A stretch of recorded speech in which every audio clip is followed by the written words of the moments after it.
Okay.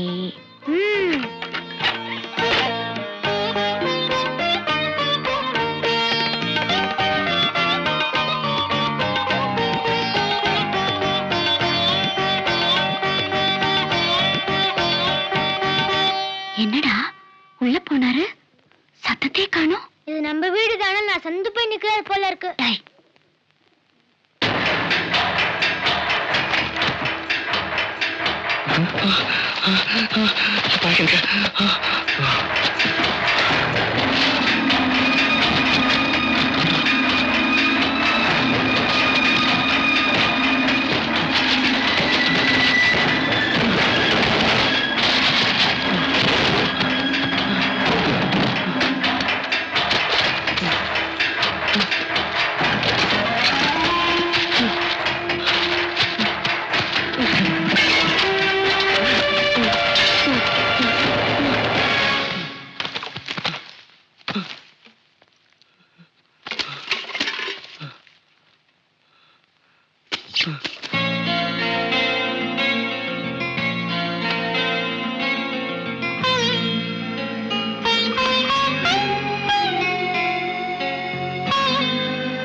பேசலாமா?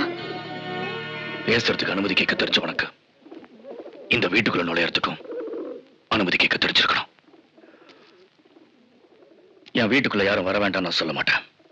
ஆனா என் மனசுக்குள்ள நுழையணும்னு ஆசைப்பட்டு இந்த வீட்டுக்குள்ள யாரும் வரக்கூடாது. வரவும் விட மாட்டேன். என் வீட்டுல இருக்கிறது எல்லாமே என்னோட ஞாபகம். அது தூசியோட இருந்தாலும் அப்படியே இருக்கணுமே தவிர அதை யாரும் தட்டி தொடச்சு வைக்கிறது எனக்கு பிடிக்காது.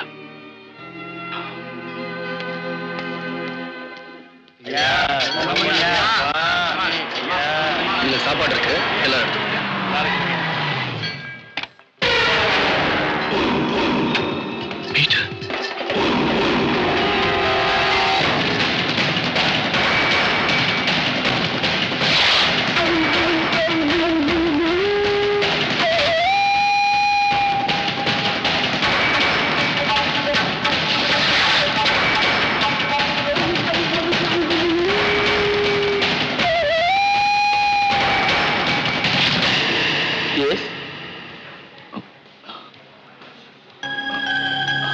sorry.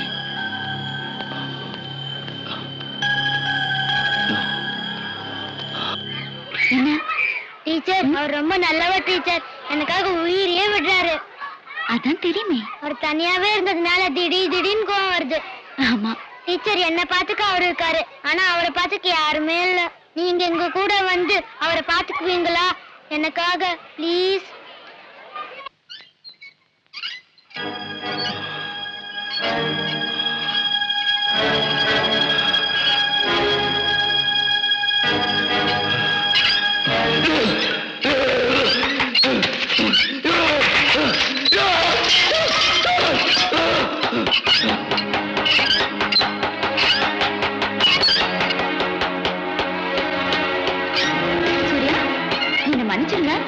மறுபடியும் உங்க அனுமதி இல்லாம உங்க வீட்டுக்குள்ள வரேன்.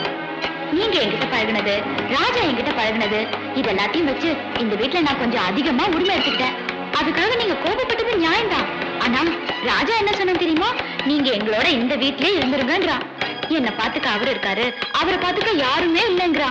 அதனால நான் இந்த வீட்லயே தங்கறதுன்னு முடிவு பண்ணிட்டேன். ராஜாவுக்கு அம்மானாலும் சரி, இல்ல உங்களுக்கு மனைவினாலும் சரி. மரியாதை வெளியே போ. போனா போது பொம்பளை ஆச்சேன் பொறுமையா இருந்தா எனக்கே புத்தி சொல்ல வந்துட்டியா? நான் கஷ்டப்படுறேன், காப்பாத்துங்க, ஆறுதல் சொல்லுங்கன்னு கெஞ்சனா கதனா எழுதிட்டான், அழுத்தி எழுதிட்டான், அனுபவிச்சுட்டு இருக்கேன். தனிமைங்கிறது எனக்கு நானே போட்டுக்கிட்டு ஒரு வேலி. அந்த வேலைக்குள்ள எனக்குன்னு ஒரு சின்ன உலகம். அந்த உலகத்தை வெளியே இருந்து யார் வேணா பார்க்கலாம். ஆனா பரிதாபப்பட்டு பக்கத்துல வர உரிமை யாருக்கும் கிடையாது. அப்படி இருக்கும்போது உனக்கு அந்த உரிமை யார் கொடுத்தது? என்னுடைய இறக்கத்தையும் அன்பையும் மற்றவங்களுக்கு உதவி பண்ற குணத்தையும் காதல் நீ தப்பா புரிஞ்சுக்கிட்டா அது உன்னோட தப்பு. இந்த காலனியில இருக்க எத்தனையோ பெண்கள்ல நீ ஒருத்தி. நீ இந்த வீட்டுக்கு வந்தது, சமைச்சது, ராஜா கிட்ட அன்பு காட்டுறது அத்தனையும் போய் பேசும். இது எல்லாத்துக்கும் பின்னாடி ஒரு உள்ளர்த்தம் இருக்கு. உன் மனசு ஏங்கிறது காதலுக்காக இல்ல, கேவலம் அந்த சந்தோஷத்துக்காக. காரணம் உன் வயசு அப்படி. நான் பெண்களை மதிக்கிறேன், பெண்களுக்கு மரியாதை கொடுக்கிறேன். ஆனா என் வாழ்க்கையில எந்த பெண்ணுக்கு இடம் கிடையாது, செத்தாலும் கிடையாது கிடையாது. சூர்யா, நான் பழகினதெல்லாம் பொய்யா? அந்த ராஜா மேல நான் வச்சிருந்த பாசத்துக்கு பேரு வேஷமா? உண்மையான காதல, உடம்பு காசப்பட்ட காதல்ல உள்ளார்த்தம் கண்டுபிடிச்சு சொல்ல உங்களுக்கு எப்படி மனசு வந்தது? அப்படி உங்க மனசுல ஒரு எண்ணம் வர்றதுக்கு காரணமா இருந்த இந்த உடம்ப எரிச்சுக்கிறேன். அதுக்கப்புறம் நீங்க என்ன புரிஞ்சுக்குவீங்க.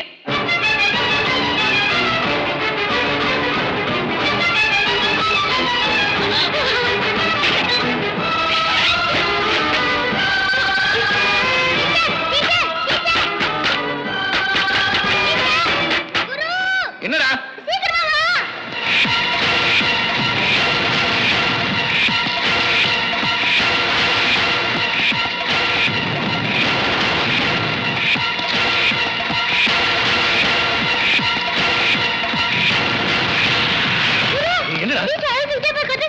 எங்க?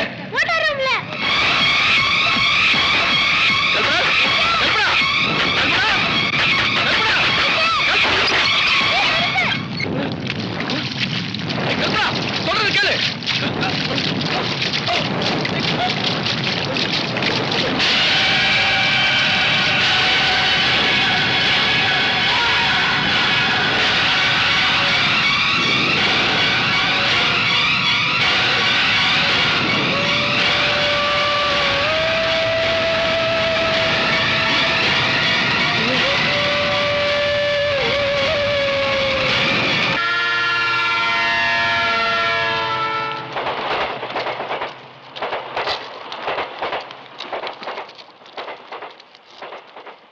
சூர்யா, யாரோ எங்கேயோ கஷ்டப்படுறான்னு கேள்விப்பட்டாலே காப்பாத்துறதுக்கு உழுந்தடிச்சு ஓடுவியே. உன் கண்ணு முன்னாடி கல்பனா தீயில மாட்டிடுச்சு. பார்த்துட்டு ஏப்ப பேச வந்த? மத்தவங்க மேல உனக்கு இருந்த அக்கறை போயிருச்சா இல்ல மனுஷத்தன்மையை மறந்து போச்சா?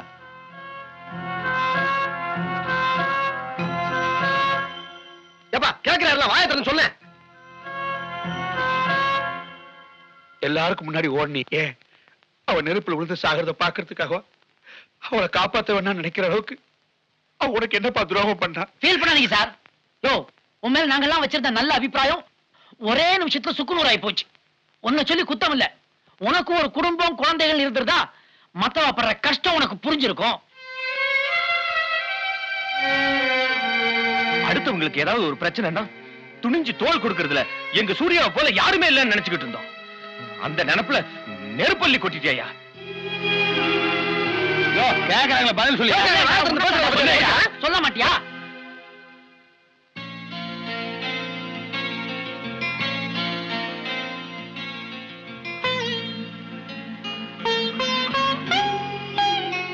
வெளியில எரியுற நெருப்புதான் உங்க எல்லாருக்கும் தெரியும். ஆனா இங்க நான் தாங்கிட்டு இருக்க வேதனை உங்க யாருக்கும் தெரியாது. சாதாரண பேப்பர் வைக்கிறவனா, பூ வைக்கிறவனா தான் இந்த சூர்யாவை உங்களுக்கு தெரியும். ஆனா மனசுக்குள்ள தாங்க முடியாத வேதனையை புதைச்சு வச்சுக்கிட்டு உள்ளுக்குள்ள அழுதுகிட்டு வெளியில சிரிச்சிட்டு இருக்க சூர்யாவை உங்களுக்கு தெரியாது. தெரியாது தெரியாது.